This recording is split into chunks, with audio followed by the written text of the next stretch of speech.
Good afternoon, good evening, everyone.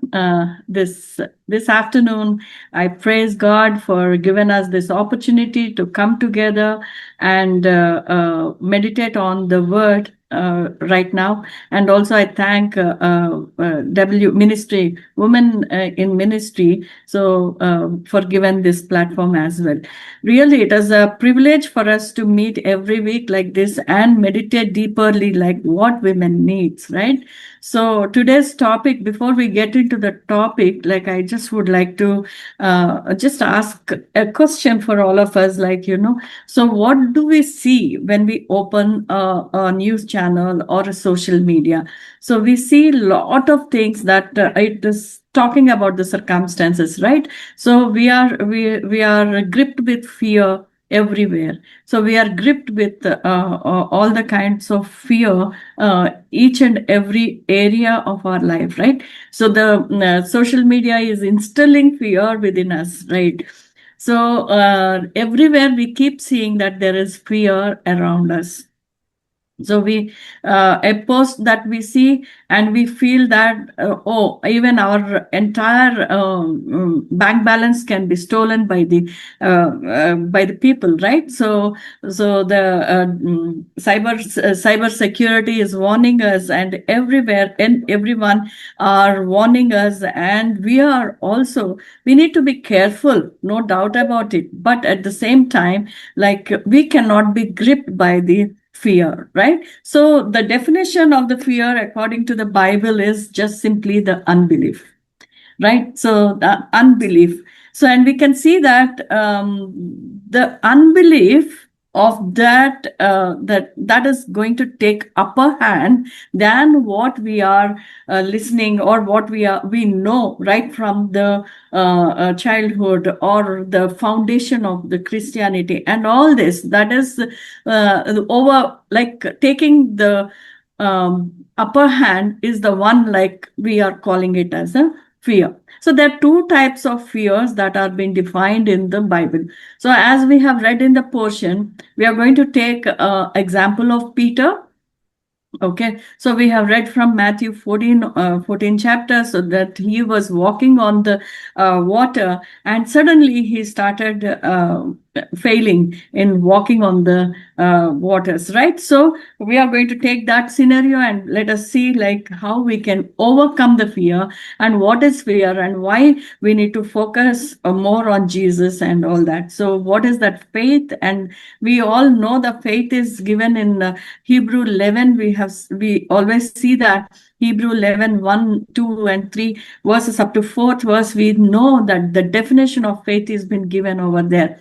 Right. So we know that the faith is nothing but, like, believing in something that we cannot see. But the fear is the one which we are unable to have faith, right? Unbelief. So these two are contrary things. So in this particular world, as we are traveling, as we are moving in our life journey, so these two things will come into our life scenarios, in the situations, right? So one of the emotions is fear. It is natural for us to have fear. So when a lion comes suddenly over here, we get scared. It's not wrong. That is not what we are talking about. Okay, we are talking about the fear that is a stronghold. The fear that grips us, it is overpowering us. So that fear we are going to deal today. Okay, so the fear that, what we have two types of fear: the fear of the Lord, in reverence, that we fear the Lord, and then that is the beginning of the wisdom. So that is entirely different. But the stronghold, the spirit that is which is going to grip us and put us in a prison, so that is what we are going to deal with. So in the scenario, like what we have taken example in the illustration, that Peter, he has heard Jesus's voice, and he obeyed immediately, instantly. He has obeyed and he came. There is a lot of storm around them, like we know the context of this particular story. So the storm, during the storm, when Jesus is walking on the waters, all the disciples, they thought that he is ghost.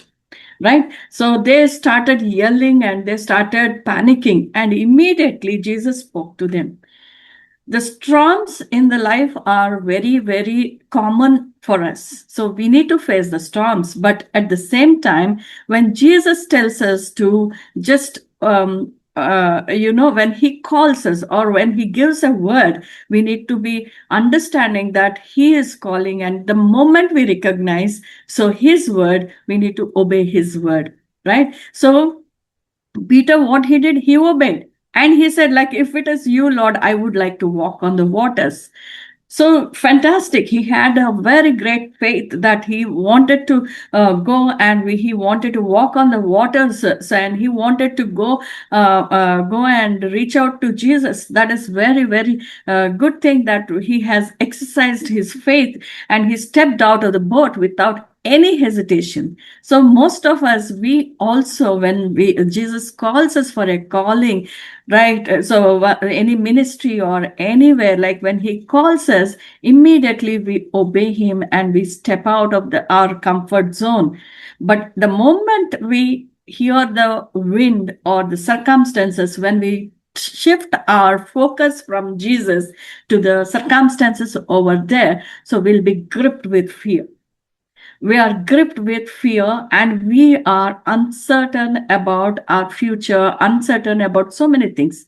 So in biblically, if we see, there are so many different kinds of fears that are been fear that is been given over there. But specifically, there are 7 types of fear that I noted down. That is, number one is, like, we have fear of man.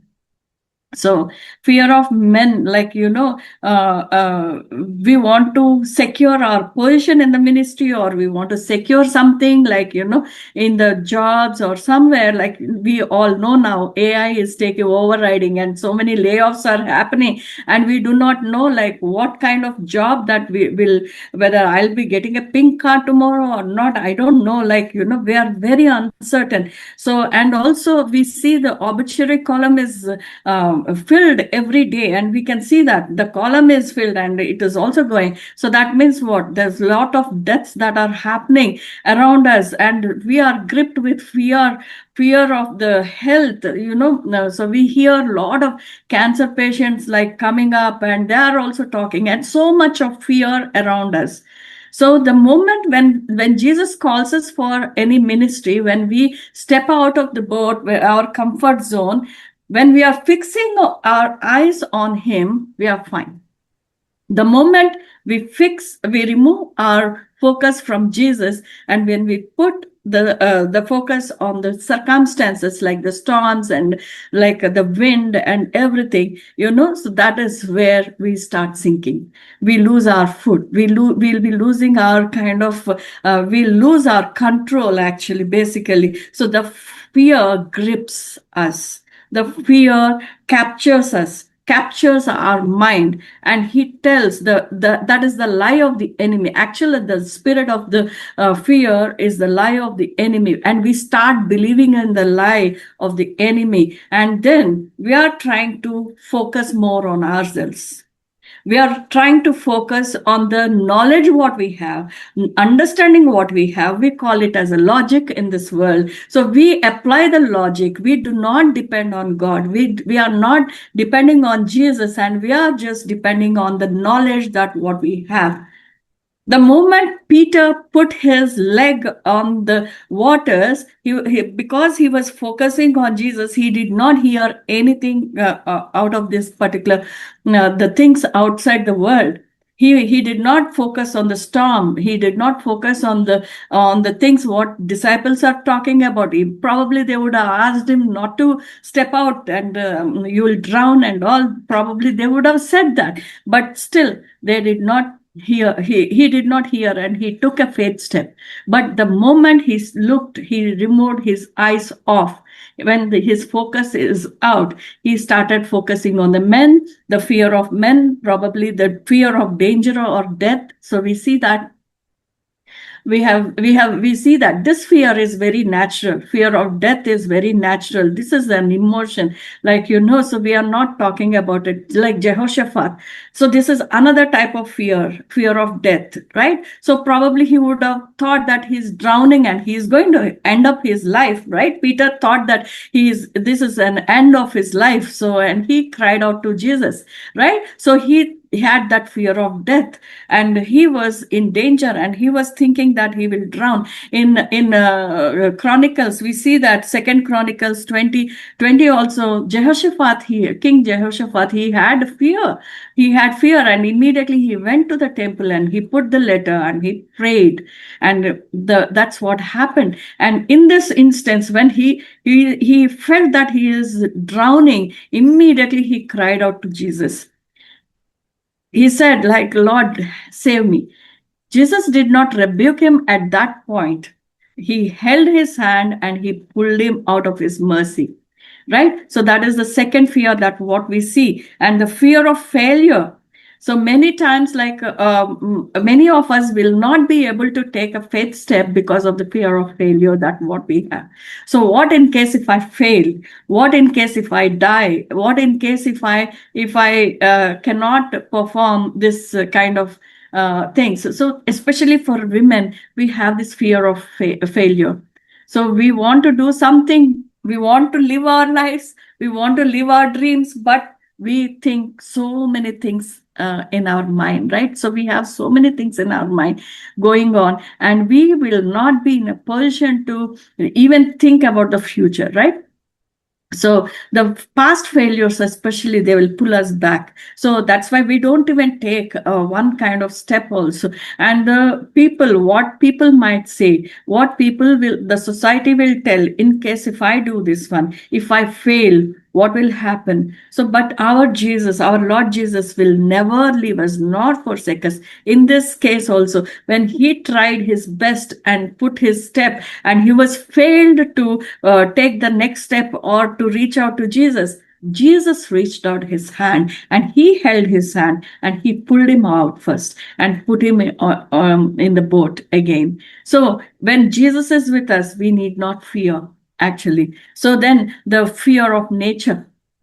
So we know that the nature also, like, so maybe like if I'm traveling from here to some other place, then if I go in bus, what will happen? If I go in plane, what will happen? Now we keep seeing so many accidents, so many things that are happening. What happens, and we have seen what is happening in Assam, in Kerala, and all those videos are playing background of our mind, right? So those fears will grip us and probably will not travel only. So that is the fear of the nature also, that maybe that as I told, just suddenly if a lion comes, like, that's the fear that instantly that comes. That's an emotion, right? So this kind of fears are growing big and they are capturing our mind. Okay, so because of that, the things what we are supposed to do, we are not doing it. Okay, the things what we ought to do, we are not doing them. So that is the another one. That is the fifth type of fear that what we all face. And fear of future. This is the most important fear that every one of us having. What will happen to me in case if I don't have the bank balance in my old age? What will happen to me? This is the most crucial kind of fear that we all have. Right. So it is naturally for humans that we are having this. So I want to amass some kind of property or the wealth, or nowadays we are talking about wealth generation, SIP and everything. We keep talking about all these things, life insurance. We are talking about so many things, like, health insurance. If we don't have the health insurance, who is going to treat us? We forgot from a decade that our Jehovah Rapha is with us. Okay, we forgot that God is in control and God gives the wisdom to the doctors and He is going to treat us. If I don't have the bank balance, if I'm depending on Jesus, then He is the one who is going to provide me the health as well. It is He who is giving me the breath to raise up in the morning and worship Him, right? So it is He who need to give me the breath. It is not the doctors. It is not anybody who is around me. The future is secured in His hands. So we are forgetting sometimes that what the word is talking to us. Though we meditate daily, though we talk, so we meditate and we come out of the room and then immediately we talk about so many fears that are within us, right? So this kind of things, like, we need to overcome them. So this will become a stronghold in our life. Okay, the psalmist is telling in Psalm 27:1, he's talking about the stronghold of God. So God is my stronghold, he's telling. Whom shall I fear? When God is on my side, whom shall I fear? Right? So that is the confidence that David has, and even we had, and we are supposed to have that kind of confidence in Christ, right? So, but we forgot all these things, and we are somehow overridden by so many fears within us, and we are entertaining the spirit of fear within us. So the last one is the fear of abandonment. So we think that, what in case if I talk rudely to the, or if I set my boundaries, what my relatives will think about me? So will they leave me? Will, after my death, will the four people will come and lift my coffin? These are the things like what we keep hearing, So when God is on our side, He knows what He need to do. So even after death, He's going to take care of our body, right? So the funeral, so we worry about our funeral, which we don't even see on this earth. And we are thinking so much about it, and we are forgetting and we are compromising with the faith what we have actually. So that is these seven fears are becoming stronghold in our lives. So entertaining this is the foolish thing for us, rather than depending on God, right? So then, how can I overcome? What is the antidote for this kind of spirit of fear? The fear of the stronghold of fear. So when I just see the antidote, number one, I need to understand the God's love. The God's love is so much in Peter's life also, that he did not chastise him, or he did not tell, oh, you of little faith, now you raise up and you come. He held the hand and he pulled him out. So even if I'm not able to, in my struggles, even if I'm forgetting, He's not forgetting me. Even if I'm unable to do some things, like, He's not forgetting me. So what He's trying to do is He's trying to pull me out of the miry pit, and He's putting me on the rock, and He's telling that you are the one who need to lead the next things. Like, we need to understand His love, and we need to understand that we are on constant warfare, and we need to He is the one who is going to do the war for us. So we need to understand these words, and we have to understand the faith is not doesn't deny the facts actually, and but it declares the power of God. So we need to understand His power in faith, right? So we have to understand His sovereignty, and but we have to also live like Christ, and we have to trust in His presence. So always we need to trust in His presence. Isaiah 41:10 says that, trust in Him, trust in His power, right? So, and we need to remember that how much that the Satan only has power over us to the degree that we agree with his lies. So we need to understand that he doesn't have much of the power over us. So the degree of agreement that I have with him, that much he can intrude into my life. right? That's a powerful statement what I studied today morning in the meditation. So we should not give him any grip over our life, and we should not allow him to enter into our mindset by allowing him to put the seed of fear. That seed of fear can become a big a stronghold for us. So then, when another point that we need to understand is, like, when we refuse fear, okay, when we refuse fear, you are going to cause what you call that, trembling. You will make him tremble at your presence. Okay, when you are refusing fear, he cannot come even near you. Okay, we cannot accept the fear, but we need to refuse the fear. I'm not talking about the emotional fear, but I'm talking about the stronghold fear in this particular matter.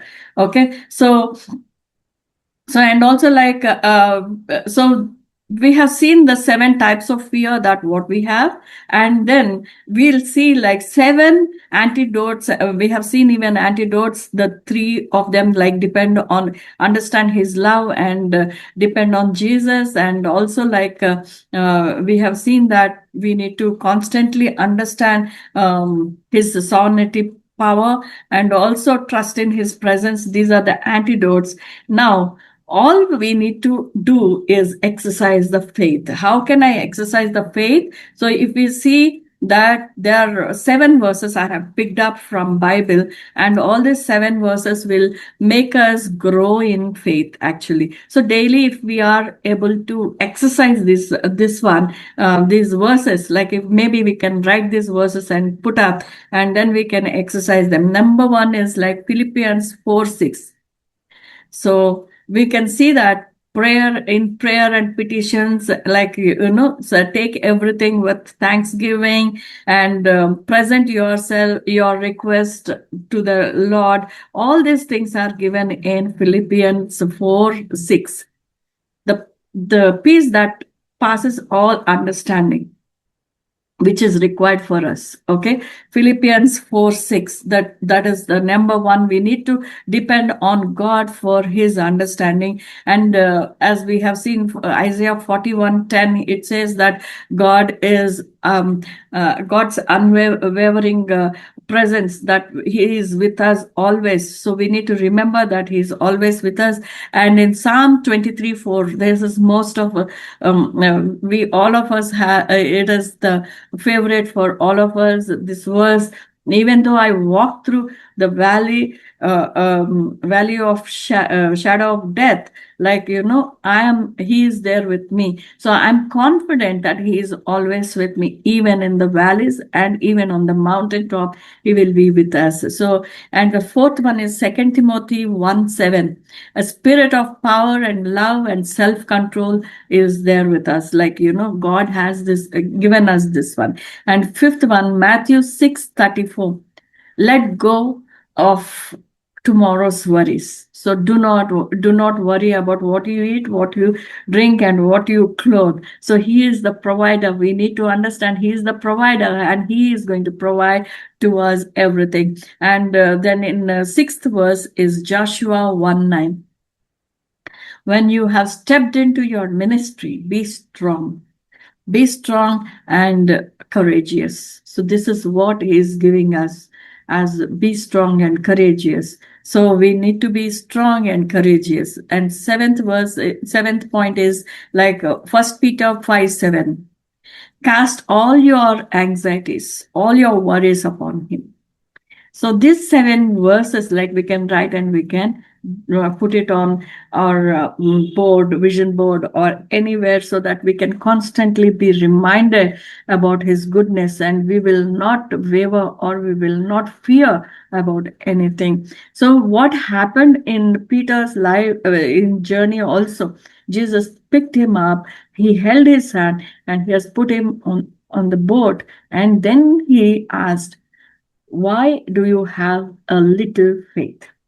So there are degrees of faith. There is even a gift of faith as well. So there are so many things that are given for us as a degree of faith. Okay, so little faith if we have, we can overcome the fear. That's what he means.